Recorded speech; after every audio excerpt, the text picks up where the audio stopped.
বন্ধুরা, ভারতবর্ষে এমনিতে তো অনেক বিষধর প্রাণী রয়েছে, কিন্তু সাপেদের কথাটা একটু আলাদাই।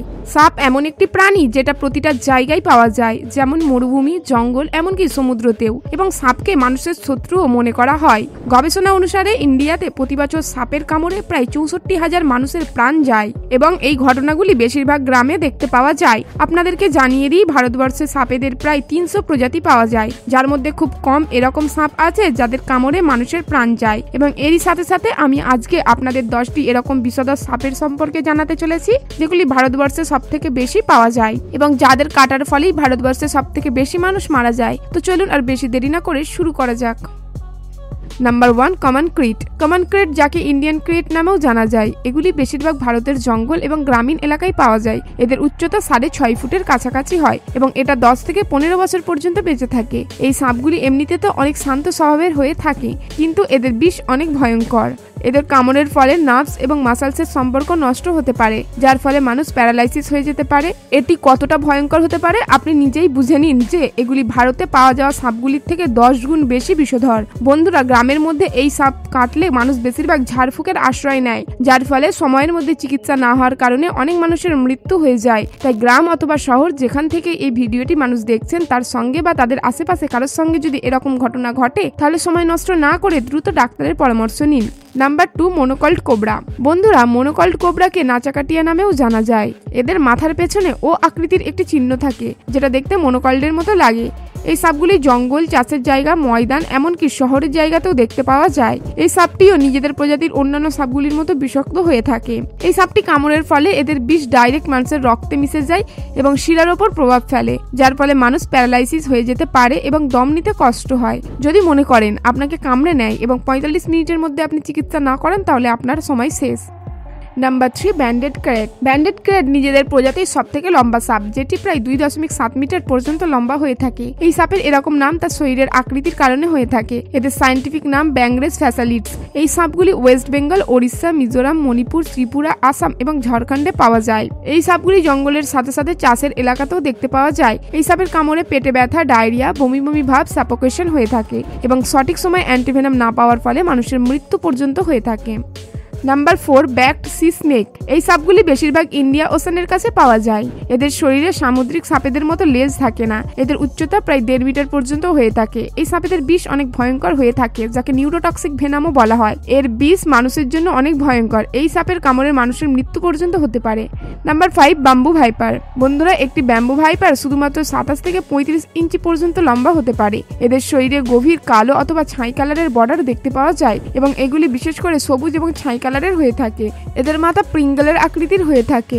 এদের বিশেষত্ব হলো এদের তীক্ষ্ণ এবং বিষধর দাঁত। এগুলি বেশিরভাগ ভারতের জঙ্গলে পাওয়া যায়। এমনিতে তো এই সাপ শান্ত প্রকৃতির হয়, কিন্তু বিপদ লক্ষ্য করলে অনেক ডিফেন্সিভ হয়ে পড়ে এবং হামলা করে বসে। এদের মধ্যে হেমোটক্সিন পয়জন পাওয়া যায়।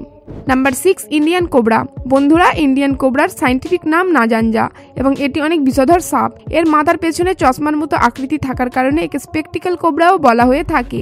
ইন্ডিয়াতে একে নাগ বা নাগরাজ নামেও জানা যায়। এদের শরীরে নিউরোটক্সিন ভেনাম পাওয়া যায়। এর কামড়ের ফলে মানুষ প্যারালাইসিস হয়ে যেতে পারে। এই সাপগুলি বিশেষ করে জঙ্গল, ময়দান এবং ক্ষেতের মধ্যে পাওয়া যায়। ইন্ডিয়াতে কোবরাকে স্কিল ক্লাইম্বার্সও বলা হয়ে থাকে। এই সাপগুলি গাছেও পাওয়া যায়।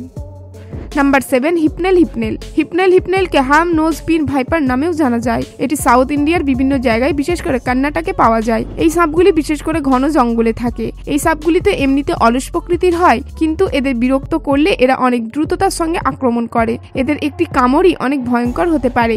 যদি এই সাপ কোনো মানুষকে কামড়ায়, তাহলে তার কিডনির ড্যামেজ এবং শরীরের বিভিন্ন অঙ্গে ব্লাড লস হতে পারে। এমনকি এর কারণে শরীরের বিভিন্ন জায়গা থেকে রক্তও বেরোতে পারে। Number 8, king cobra. বন্ধুরা, কিং কোবরা ভারতবর্ষের নয়, বরং গোটা পৃথিবীতে সবথেকে লম্বা এবং সবথেকে বিষধর সাপেদের মধ্যে একটি। এটি প্রায় 5.5 মিটার পর্যন্ত লম্বা হয়ে থাকে। নিজেদের মাথা মাটি থেকে 2 মিটার পর্যন্ত উঁচুতে রাখতে পারে। এই সাপগুলি ঠান্ডা জায়গায় যেমন জঙ্গল, বাঁশবাগান এবং ভারতবর্ষের রেন ফরেস্টে পাওয়া যায়। এই সাপগুলিকে কেরালার অনেক জায়গায় পাওয়া যায়। এই কারণেই কেরালাকে কিং কোবরার ঘর বলা হয়। আপনাদেরকে জানিয়ে দিই যে এদের শরীরে নিউরোটক্সিন নামক ভেনাম পাওয়া যায় এবং 30 মিনিটের মধ্যে যদি এর অ্যান্টিভেনাম না পাওয়া যায়, তাহলে মানুষের মৃত্যু পর্যন্ত হতে পারে। Number 9, Russell viper. বন্ধুরা, ভারতবর্ষে সাপের কামড়ে মারা যাওয়া বেশিরভাগ জিম্মাদার রাসেল ভাইপার। এই সাপটি ভারতবর্ষে প্রায় সব জায়গাতেই পাওয়া যায়। সাধারণত এরা 4 ফুট পর্যন্ত লম্বা হয়ে থাকে, অনেকটা সসকেল্ড ভাইপারের মতো। এই সাপটিকে স্থানীয় ভাষায় দাবড়িয়া বা করি নামেও জানা যায়। রাসেল ভাইপারে হোমোটক্সিন নামক বিষ পাওয়া যায় এবং এই সাপটি কাটার প্রায় 10 মিনিট পর তার আসর পড়ে, যেমনটা অনেক জায়গায় ফুলে যায় এবং অনেক বেশি মাত্রায় সেসব জায়গায় জ্বলতে থাকে।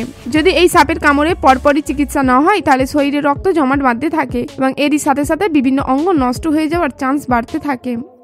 Number 10, Indian sauce skilled viper. আপনি কি জানেন একটা স্কেলড ভাইপার নিজের প্রজাতির অন্যান্য সাপেদের তুলনায় 100 গুণ বেশি বিষধর? এই সাপটি ভারতবর্ষের বেশিরভাগ রাজস্থান, গুজরাট, মধ্যপ্রদেশ এবং উত্তরপ্রদেশে পাওয়া যায়।